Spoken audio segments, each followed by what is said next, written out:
அனைவருக்கும் வணக்கம். திமுகவுக்கும் சண்டை. அதை டெல்லி பயங்கரமாக வேடிக்கை பார்க்குது அப்படின்னு சொல்லி வீடியோவை ஆரம்பிக்க போகிறோம். நிறைய விஷயங்கள் இருக்குது. நம்மளுடைய தமிழக முதலமைச்சர் அவர்கள் சீக்கிரமாக ஒரு முக்கியமான இடத்துக்கு போகிறாரு, விருதுநகர் மாவட்டத்துக்கு. எதுக்காக அப்படின்றத வீடியோக்குள்ளே சொல்கிறேன். அடுத்து பார்த்தீங்கன்னா முக்கியமான விஷயம், நேற்று சட்டசபையில் நம்மளுடைய முதலமைச்சர் அவர்கள் இடம் மாறி நம்ம செங்கோட்டையன் அவர்களுக்கு பக்கத்தில் உட்காந்து குலுங்கி குலுங்கி சிரிச்சிருப்பாங்க. இதை பற்றி செங்கோட்டையன் அவர்கள் சொல்லியிருக்கிற ஒரு முக்கியமான விஷயம், என்னப்பா எல்லாரும் என்ன பேசுனீங்கன்னு கேட்டுக்கிட்டே இருக்கீங்களே, இதைத்தான்ப்பா நாங்கள் பேசியிருக்கோம்னு சொல்லியிருக்காரு. இதை பற்றி நம்ம வீடியோக்குள்ள பேசுவோம். அடுத்து பார்த்தீங்கன்னா இன்னைக்கு மிகப்பெரிய அளவில் எல்லாருமே பேசிக்கிட்டு இருக்கிற அந்த சட்டசபை லைவை பற்றி ஒரு அப்டேட். இதெல்லாம் நம்ம வீடியோக்குள்ள பேச போகிறோம். ஸ்கிப் பண்ணாமல் பாருங்க. பார்த்துட்டு உங்களுடைய லைக்கை கொடுத்துருங்க. மறக்காம வீடியோக்கு ஒரு லைக்கை பண்ணி விட்டுட்டு சப்ஸ்கிரைப் பண்ணிக்கோங்க. உங்களுடைய ஃப்ரெண்ட்ஸுக்கு 4 பேருக்கு வீடியோவை ஷேர் பண்ணி விட்டுருங்க. ரைட்டு. அவனுக்கு சின்ன வயசுல இருந்தே ஒரு நாற்காலி மேல ஒரு கண் இருக்கு. அவன் வருவான், அதுல உட்காருவான். இப்போ பார்த்தீங்கன்னா சட்டசபையில் மிகப்பெரிய அளவில் விவாதங்கள் போனால் கூட நேற்று அந்நியார் அப்படின்ற பிரேமலதா அவர்களை பார்த்து ஆதவர்ஜுனா சொல்லியிருக்கிற நிறையா விஷயங்களை பேசியிருப்போம். அவங்க சமீபமாக இப்போ 2-3 நாளாக திமுக பதிவு பண்ணிக்கிட்டு வர அதே விஷயத்த, இந்த சட்டசபை எதுக்குங்க லைவ் போகுது, சம்மந்தமே இல்லாமல் லைவ்லாம் அதுக்கு தேவைப்படாதுங்க, நீங்கள் என்ன சட்டமன்றமாக நடக்குது சட்டமன்றமாக நடக்குதுன்னு சொல்லிட்டு மீண்டும் திமுகவுடைய அதே ஒரு பதிய வச்சுருக்காங்க. இது போக அவை குறிப்பிலேருந்து நீக்கினது ரீல்ஸாக வரக்கூடாது அப்படின்ற ஒரு மிகப்பெரிய விஷயம் இன்னைக்கு ஓடிக்கிட்டே இருக்குது. இதுக்கு சபாநாயகர் என்ன பதில் பேச போறாரு, முதலமைச்சர் அவர்கள் என்ன சொல்ல போறாரு, இப்போ உண்மையிலேயே நம்ம எல்லாம் பார்க்கறது லைவ் தானா, 10 நிமிஷம் முன்ன பின்னாடி பார்த்துட்டு இருக்கோமா அப்படின்ற நம்மளுடைய சந்தேகங்களுக்கு ராஜ்மோகன் அவர்கள் சொல்லியிருக்கிற விஷயம் கண்டிப்பா அதுக்கான ஒரு பரிசீலனையில இருக்கு அப்படின்ற ஒரு விஷயம். அப்ப இதுல இருந்து என்ன தெரிய வருது, முழு நேரலை கொடுக்க போறாங்களா அப்படின்றது கேள்விக்குறி. ரைட்டு, அது கொடுக்குறாங்க கொடுக்கல நம்ம பொறுத்திருந்து பார்ப்போம். லைட்டா டெல்லியை பக்கம் நம்ம போகணும். இன்னைக்கு திமுகவுக்கும் சண்டைன்னு சொன்னது கலைஞர் வாரிசுக்கும் ஸ்டாலின் வாரிசுக்கும் மிகப்பெரிய அளவில் கட்சிக்குள்ள பிரச்சனை வந்திருக்கிறனால இன்னைக்கு எதுக்காக திமுக போய் பாஜகவில் இணையக்கூடாது அப்படின்ற ஒரு கேள்வி. பாஜகவே நமக்கு வேணாம், சிஜேபியோட இணைஞ்சு ஆம் ஆத்மியோட இணைஞ்சு மேற்கு வங்க திரிணாமுல் காங்கிரஸ் நம்ம மம்தா பானர்ஜியோட இணைஞ்சு மாபெரும் சக்தியா உருவெடுத்து பாஜகக்கே ஒரு அடி அடிப்போம்னு சொல்ற ஸ்டாலின், இங்கிட்டு கனிமொழி அக்கா. அப்போ கட்சிக்குள்ளே நடக்கிற கழகங்கள் அப்படின்றதுல மிகப்பெரிய அளவில் போய்கிட்டு இருக்கு. இது போக சட்டமன்றத்துக்குள்ளே நம்மளுடைய ஒவ்வொரு அமைச்சர்களும் இன்னைக்கு ஒவ்வொரு விஷயமா வெளியே கொண்டு வர்றாங்க. ஒவ்வொன்று இந்த இப்போ நிதித்துறையாக இருக்கட்டும், அமைச்சர் அவர்கள் பள்ளிக்கல்வித்துறை அமைச்சருடைய முன்னாள் அமைச்சருடைய அன்பில் மகேஷுடைய ஒரு லஞ்சம். இப்போ பார்த்தீங்கன்னா கனிம வளத்துறை அமைச்சர் குண்டை தூக்கி போட்டது நிறையா மலைகளையே காணாம் அப்படின்னோடனே, மலையை காணாம்னோடனே திமுக அப்படியே ஒரு பதறுச்சு.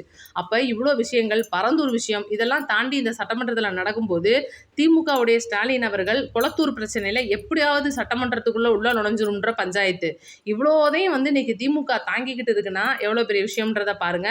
இது போக திமுக ஐடி விங், திமுக வழக்கறிஞரனையும் சும்மா இல்லை கிடையாது. இப்போ பார்த்தீங்கன்னா நம்மளுடைய முதலமைச்சர் அவர்கள் மேலே நீங்கள் குழந்தைகளை வச்சு பிரச்சாரம் பண்ணுறீங்க, உங்களுடைய வெற்றியை நாங்கள் தட்டி பறிக்க போகிறோம், உங்களுடைய வெற்றி செல்லாதுன்னு அறிவிக்கணும், நீங்கள் தோல்விதான்னு சொல்லிட்டு அது ஒரு பக்கம் பயங்கரமாக போய்கிட்டு இருக்கு. சரி, இதெல்லாம் தான் கர்மம் போயிட்டு போகுதுன்னு பார்த்தா சம்மந்தமே இல்லாத சில பிரபலங்களை வச்சு இன்னைக்கு பிரபலங்கள், சினிமா பிரபலமாக இருக்கட்டும், அரசியல் பிரபலமாக இருக்கட்டும், இன்னைக்கு பாருங்கள் என்னங்க இது சம்மந்தமே இல்லாத திட்டமாக இருக்குங்க. 6 சிலிண்டர் கொடுக்குறேன்ட்டு 3 கொடுத்துருக்காருங்க. இது எப்படிங்க நல்லாயிருக்கும்?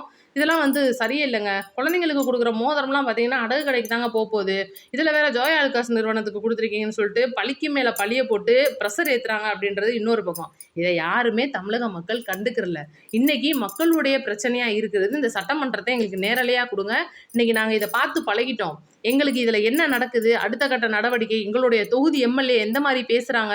ஏன்னா இன்றைக்கி தமிழக வெற்றி கழக எம்எல்ஏக்கள் பூராமே புது ஆட்கள் நமக்கு தெரியும். அப்படி இருக்கும்போது அவங்க என்ன மாதிரியான பேசுகிறாங்க, தொகுதிக்குள்ளே அடுத்து இவங்க மறுபடியும் ஜெயிச்சு வருவாங்களான்றதெல்லாம் நாங்கள் பார்க்கணும்னு சொல்லி இன்றைக்கி மக்கள் கொடி பிடிக்க போகிறாங்க. மக்கள் மிகப்பெரிய அளவில் இதுக்கு ஒரு கோரிக்கையை அரசுக்கு விடுக்கலான்னு இருக்காங்க. ரைட்டு, இதை பற்றி நம்ம அடுத்தடுத்து நிறைய விஷயங்கள் பேசிக்கிட்டே போவோம்.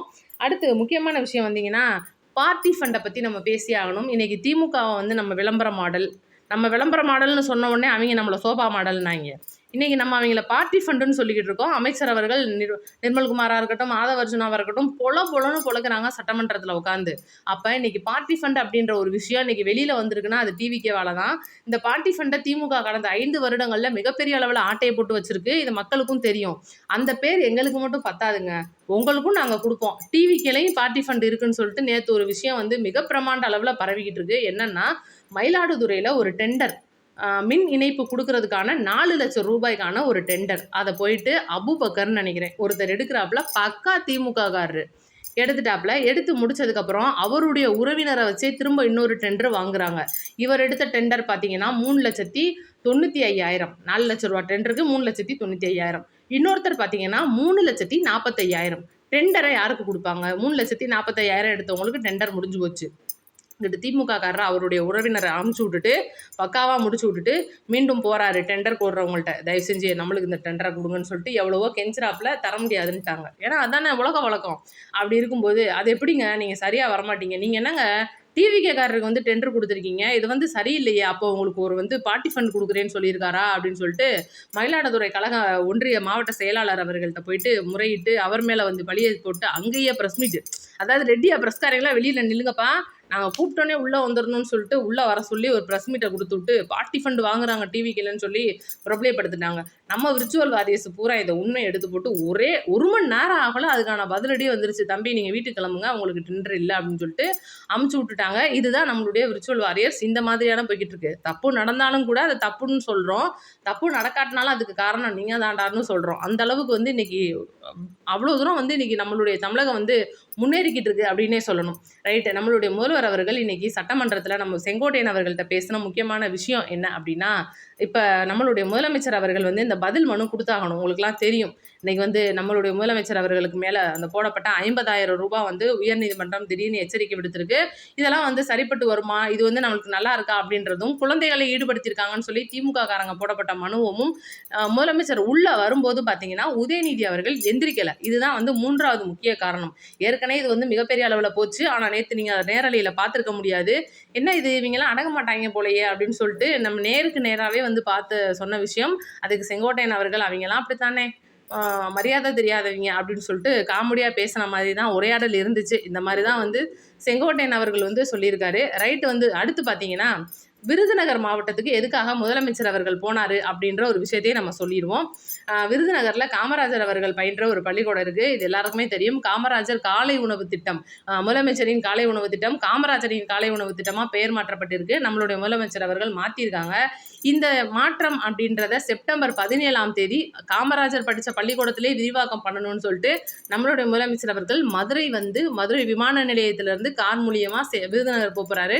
கண்டிப்பாக இது ஒரு மாபெரும் ரோடு ஷோவாக தான் இருக்க போகுது. ஏன்னா எல்லாருமே 2வது மாநில மாநாடு பார்த்துருப்பீங்க.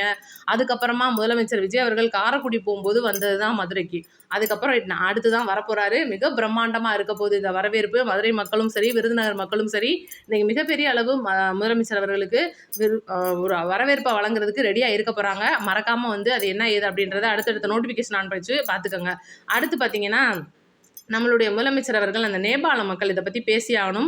இந்தியர்கள் தமிழர்கள் நிறையா பேர் சிக்கியிருக்காங்க அப்படின்ற ஒரு விஷயம் இன்றைக்கி வந்து எந்த அளவுக்கு அவங்கள வெளியே கொண்டு வந்திருக்காங்கன்றதும், சில பேர் வந்து இறந்து போயிருக்காங்க அப்படின்ற ஒரு தகவலும் வேற வந்திருக்கு. கண்டிப்பாக இதுக்கான அடுத்த விவரம் நிறையா பேர் கேட்டுக்கிட்டே இருக்கீங்க. இன்னும் நம்ம நேபாளத்துக்குள்ளே அந்த விஷயத்துக்குள்ளே போனதுக்கப்புறம் டீட்டெயில் எடுத்து நான் அடுத்த வீடியோவில் சொல்கிறேன்.